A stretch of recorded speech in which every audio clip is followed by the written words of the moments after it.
Penanganan korban banjir termasuk pencarian korban dan juga pengungsian terus dilakukan hampir sepekan setelah bencana. Lalu bagaimana kondisi pengungsi hingga saat ini? Sudah ada tim jurnalis Kompas TV, Rizka Devi dan juga juru kamera Nova Misdiayanti di salah satu lokasi pengungsian di PD Jaya Aceh dan rekan Rio Johannes di Padang, Sumatera Barat. Namun kita sapa rekan Rizka Devi di Aceh terlebih dahulu. Rizka, untuk saat ini seperti apa kondisi warga yang mengungsi, lalu seperti apa bantuan yang telah disalurkan bagi warga? Apakah telah terpenuhi? Ya, Juna dan juga saudara, ini saya melaporkan langsung dari salah satu titik pengungsian di PD Jaya yang tersebar di 49 titik lokasi pengungsian. Ini terdapat di kompleks pemerintahan PD Jaya. Dan memang saat ini untuk kondisinya masih banyak warga yang memang masih bertahan di tempat pengungsian ini. Namun sebagian warga ini sudah pulang untuk melihat rumah mereka untuk kemudian bisa membersihkan material banjir. Ini memang kalau di tempat wilayah saya melaporkan ini rata-rata ketinggian material longsor, maksud kami material banjir ataupun lumpur, ini bisa mencapai 1 meter begitu. Sementara tadi juga ada sebagian warga yang mengaku memang tidak pulang ke rumah karena material banjir ini sulit untuk dibersihkan, mengingat memang cuaca di sini sudah terik begitu, sehingga lumpur yang tadi sedang rumah ini sudah mulai mengeras begitu. Sementara untuk kondisi terkini di kampung pengungsian ini memang logistik sudah tiba sejak beberapa hari yang lalu, dan memang untuk bantuan ini tiba secara bertahap, baik untuk bantuan makanan, kemudian obat-obatan dan juga pakaian begitu. Sementara bantuan ini juga diterima dari pemerintah pusat, pemerintah daerah, dan juga memang dari relawan dan juga komunitas-komunitas yang ada. Sementara juga untuk kondisi terkini di sini memang kekurangan air bersih begitu ya, karena memang pasokan air bersih yang terbatas di hampir wilayah PD Jaya. Ini untuk pasokan airnya difasilitasi melalui mobil tangki air, dan memang untuk kebutuhannya ini masih terbatas. Sementara untuk fasilitas sanitasi juga ini masih berkecukupan begitu. Juno. Ya Rizka, untuk saat ini seperti apa fasilitas kesehatan bagi warga? Tentu sepekan ini warga mengalami kondisi di mana sulit untuk mendapatkan tempat yang layak untuk bersih-bersih dan juga untuk mendapatkan air bersih. Lalu seperti apa kesehatan dan obat-obatan bagi warga?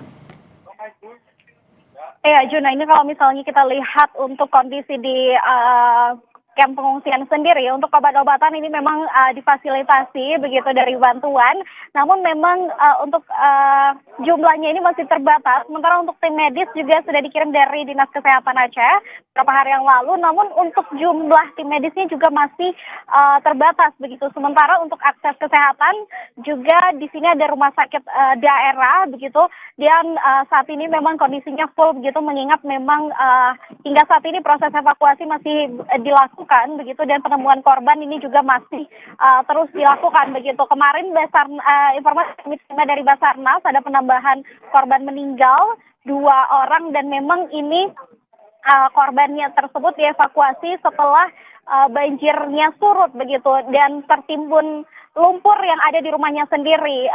Karena untuk kesehatan ini memang masih kita update bertahap, apakah nanti akan ada penambahan tim medis atau seperti apa, Juno? Baik, terima kasih atas laporan lengkap Anda, jurnalis Kompas TV Rizka Devi dari PD Jaya Aceh. Lalu kita akan menyapa rekan Rio Johannes dari Padang, Sumatera Barat terkait dengan banjir bandang dan juga longsor di sana. Rio, untuk saat ini bagaimana akses pencarian korban dan juga distribusi bantuan logistik di Sumatera Barat? Hingga saat ini memang di Provinsi Sumatera Barat itu masih ada 3 titik pencarian korban, 2 diantaranya di Kabupaten Agam, 1 di Kota Padang Panjang. Di Kota Padang Panjang sendiri itu di kawasan Lembah Anai, korban banjir bandang dari Jembatan Kembar Kota Padang Panjang. Lalu di Kabupaten Agam, titik pencarian korban yang berada di Kecamatan Malala dan juga di Kecamatan Palembayan. Agam sendiri merupakan satu kabupaten kota terdampak yang paling parah di Provinsi Sumatera Barat dan penyumbang, maksudnya di sana terdapat banyak korban. Dan sehingga saat ini, hingga pukul 9 pagi tadi, itu data terbaru yang diupdate oleh BPBD Provinsi Sumatera Barat menyatakan bahwasanya jumlah korban akibat banjir dan longsor di Provinsi Sumatera Barat itu ada 132 orang yang meninggal dunia, sementara 118 orang lain masih dalam pencarian. 118 orang korban yang masih dalam pencarian ini berada di Kecamatan Melala, Kecamatan Palembayan, dan di Kota Padang Panjang. Demikian, Juno. Ya Rio, untuk saat ini memang situasinya sangat kompleks di mana ada jalan dan juga jalur komunikasi yang terputus. Lalu seperti apa kondisi saat ini? Apakah sudah dapat terbaiki dan juga akses jalan dapat dilalui? Ya, untuk akses jalan hingga kemarin sore itu ada 10 titik yang kawasan terdampak yang masih belum bisa diakses oleh tim SAR gabungan. Namun dari pagi tadi saya koordinasi dengan posko darurat di Provinsi Sumatera Barat menyatakan dari 10 daerah kawasan terdampak itu menyisakan 2 kawasan lagi yang masih belum bisa diakses, yaitu di Kabupaten Agam. Dan untuk yang belum bisa diakses ini, distribusi bantuan masih dilakukan dengan cara jalur udara. Dan juga ada beberapa kawasan di Kabupaten Pasaman Barat itu memang untuk lebih cepatnya penyaluran bantuan dilakukan melalui jalur laut. Untuk akses jalan utama di Sumatera Barat ini, yang sampai saat ini, yang masih belum bisa diakses itu adalah jalur yang menghubungkan antara Kota Padang dengan Kota Padang Panjang, itu jalur lintas nasional. Dan memang Badan Jalan Nasional sudah melakukan peninjauan ke lokasi dan menargetkan jika dimulai pengerjaannya bisa selesai paling cepat dalam 1 pekan, jalur jalan itu sudah bisa kembali dilalui secara normal. Dan di posko tadi juga diinventarisir lagi beberapa infrastruktur yang rusak untuk jalan. Dan dari tim di lapangan sudah melakukan inventarisir, tadi juga sudah dibahas di dalam rapat. Ada beberapa jembatan yang memang harus segera diperbaiki, atau nantinya tim gabungan berencana akan memasang jembatan Baile di sana untuk akses distribusi bantuan agar lebih baik ke daerah-daerah terdampak. Demikian, Juno. Ya Rio, untuk saat ini situasi pengungsian juga tentu banyak warga yang terdampak. Lalu bagaimana dengan pemberian bantuan makanan dan juga serta obat-obatan bagi warga di pengungsian? Ya, untuk kebutuhan bantuan sendiri saat ini saya memantau beberapa titik posko bantuan. Bantuan sudah mencukupi dan cukup banyak. Untuk penyalurannya memang ini untuk warga-warga atau masyarakat terdampak yang mengungsi, mereka berada di titik pengungsian itu terjangkau dengan baik, tersalurkan dengan baik.